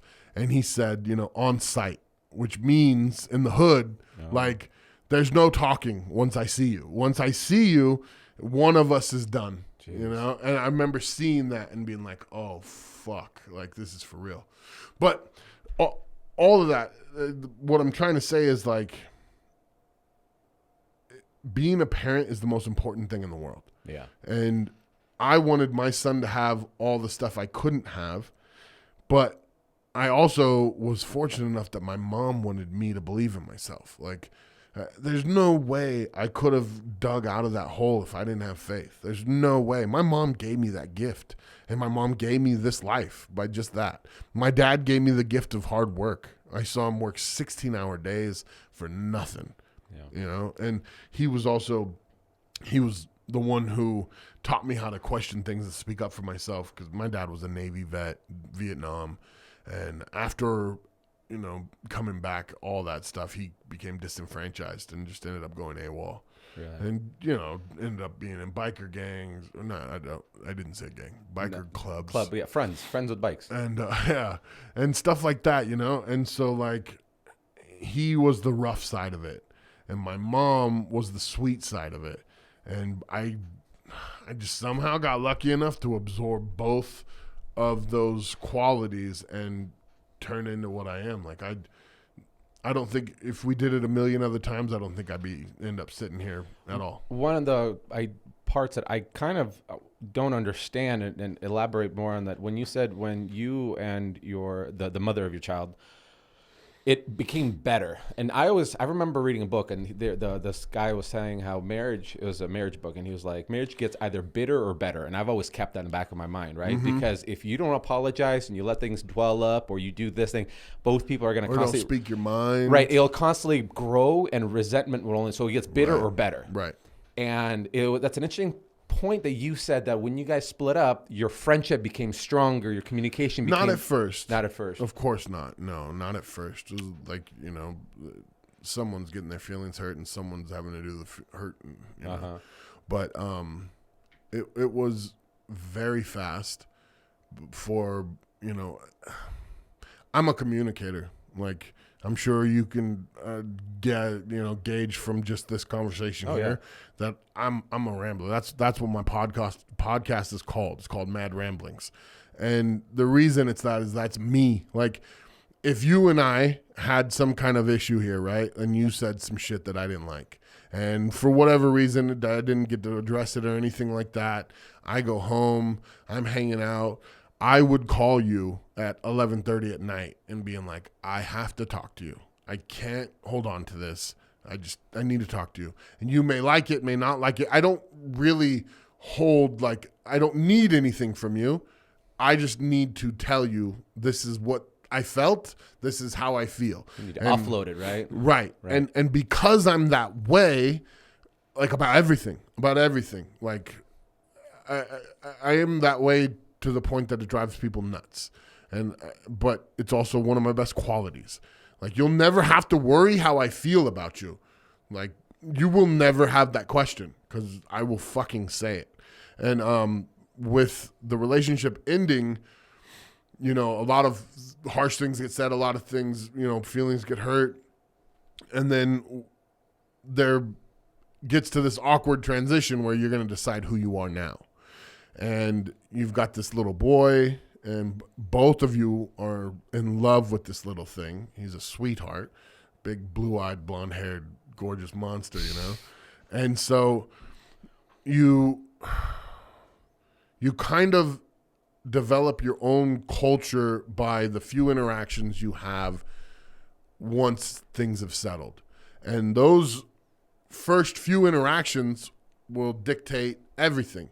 You can meet in a McDonald's parking lot, not say a word to each other, just take the kid and march off, right? That's what most parents will do. Let's go fucking meet at a parking lot. Mm-hmm. Or you can go over to the birthday party, sit there uncomfortably around all of her family, and sit in it, you know, like deal with it. That's one of the best things a coach ever told me is don't run away from being uncomfortable. You sit in that shit. You fucking sit there. Be uncomfortable, sit in it. And I ever since then, you know, like I've always noticed, like when you don't run away from the uncomfortable situations, you really see a lot of like just shades of beauty that you don't get to see, you know? I'm so cheesy, I know. But all of that being said, we started having interactions. Like that was a literal interaction. I went to my son's birthday party. Did she see that and appreciate the fact that you came and you sat and you were in the uncomfortable part? I don't know what she was feeling. I don't know.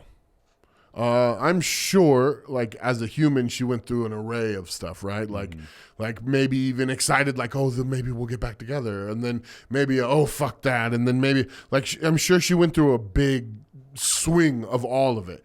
But what matters is what's gonna stick. What culture are you guys going to choose, right? Like, you can be that McDonald's parking lot couple. You can be the couple that all you do is bitch to your little boy about the other person that's not in your life anymore, right? Like you could be that person. Yeah. Most people make that choice. I'd say that's the choice 7 out of 10 times, maybe more. But I chose to just suck it up. I sat there, and when someone took a shot at me, I smiled. I didn't say anything. I just enjoyed myself, made sure that every time I felt uncomfortable, I would just look at my little boy and watch him play in the sand or whatever. And he turned 2. Like, he has no clue, you know? Like, the only gauge he gets off of how good his life is what mommy and daddy are feeling. And not what they're saying. I said what they're feeling on purpose because they're too smart to believe your words and not what you really are.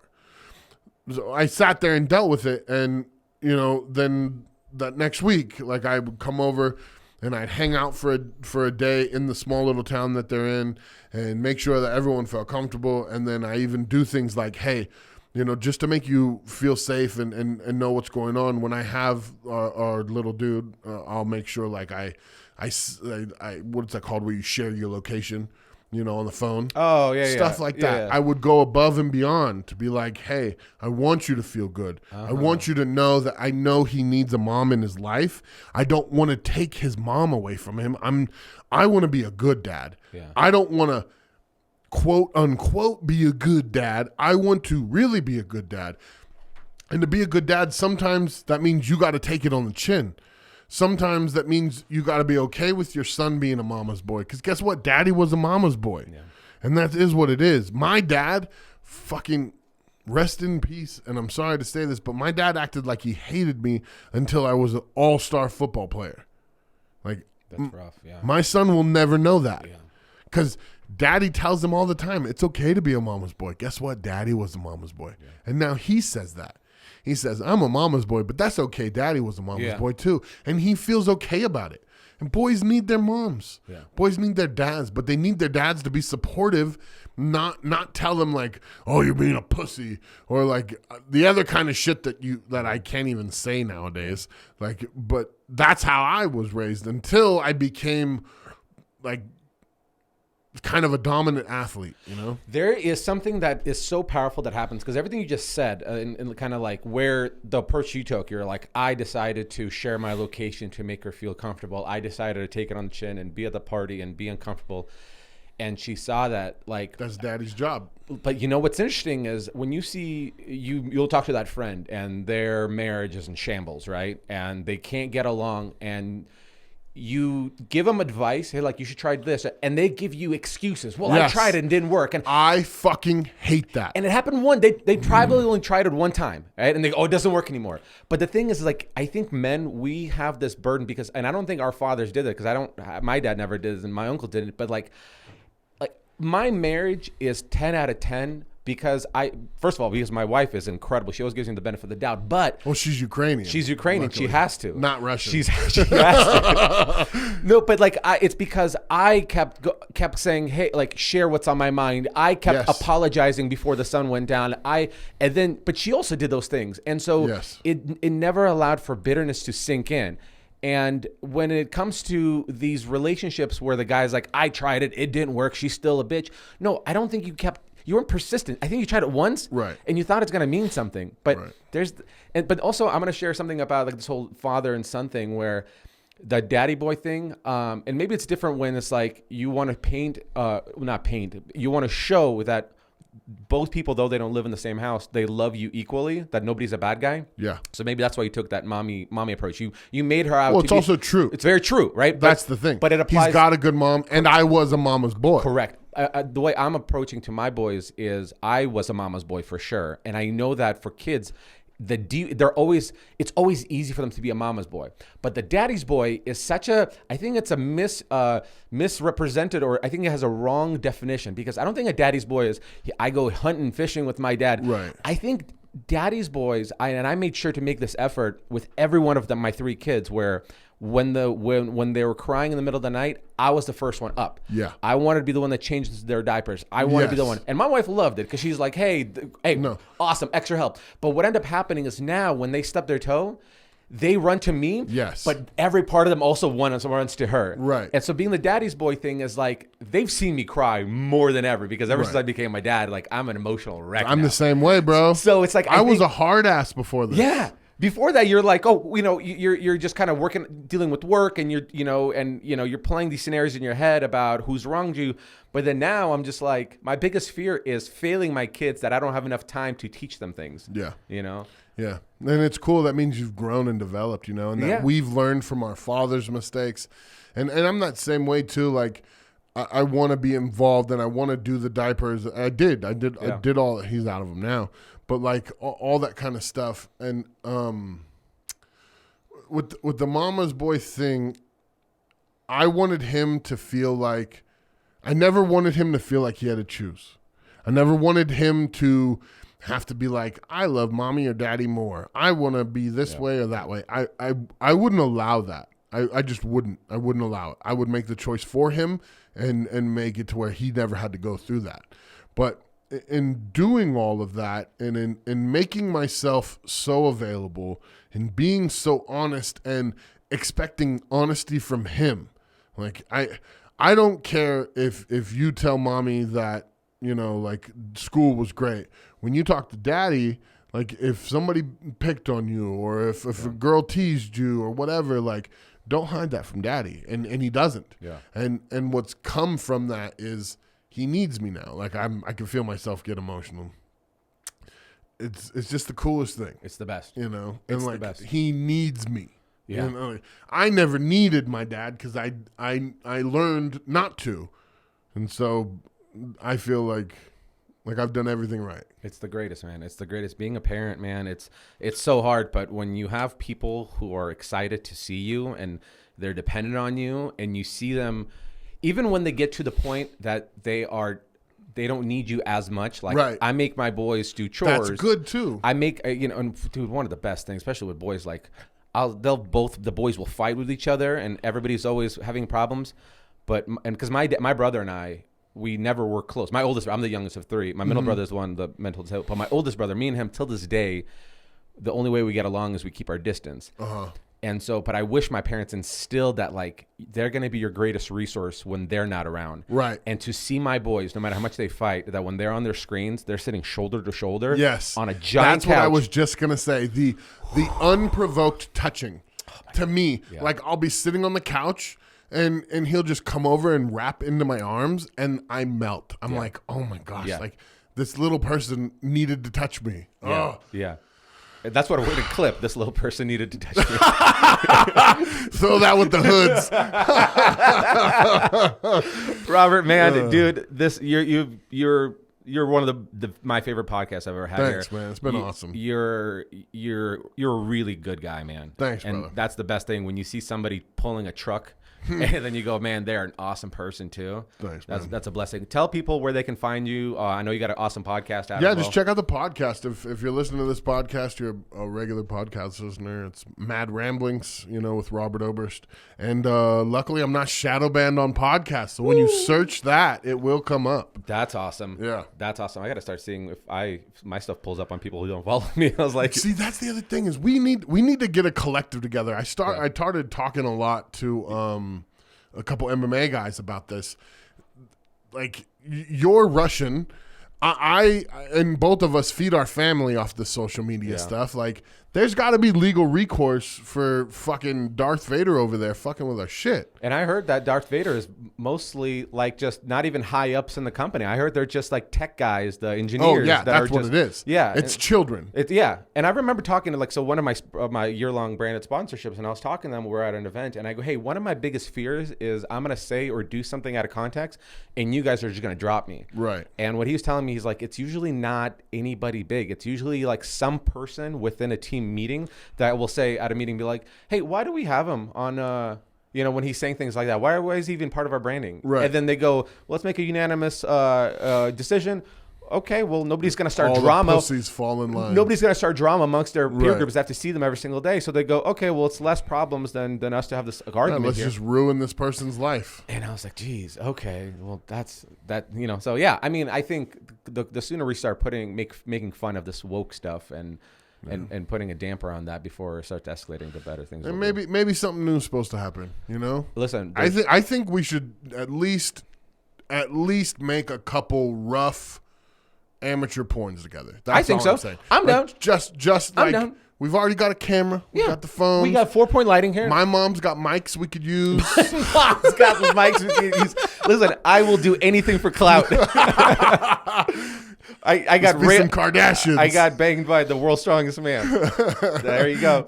Take that. Well, listen, man. Thank you so much for coming on here. We really appreciated it. Thank you. Thanks, guys. Bye.